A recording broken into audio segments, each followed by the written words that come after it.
Hello বন্ধুরা, welcome to my channel. আসুন আজ বানিয়ে নিই সজনে আলু পোস্ত। ডাটা আর আলুগুলো এভাবে কেটে নিয়েছি।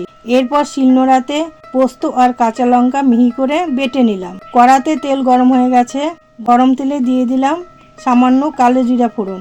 এবার আলুগুলো দিয়ে ভালো করে লাল করে ভাজা হলে কেটে রাখা সজনে ডাটা কাঁচা লঙ্কা দিয়ে ভালো করে নেড়ে চেড়ে দিয়ে দিলাম পরিমাণ মতো নুন।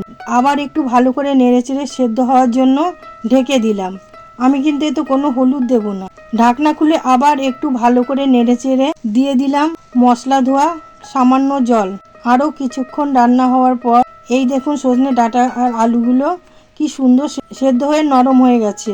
এবার দিয়ে দিলাম স্বাদের জন্য অল্প পরিমাণ চিনি। চিনিটা ভালো করে মিশিয়ে এবার দিয়ে দেব আগে থেকে বেটে রাখা কাঁচা লঙ্কা পোস্ত বাটা।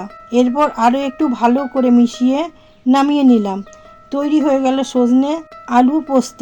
নমস্কার বন্ধুরা, যদি আমার এই রেসিপিটি আপনাদের ভালো লাগে তাহলে ভিডিওটিতে একটি লাইক আর চ্যানেলটিকে সাবস্ক্রাইব করার অনুরোধ রইল।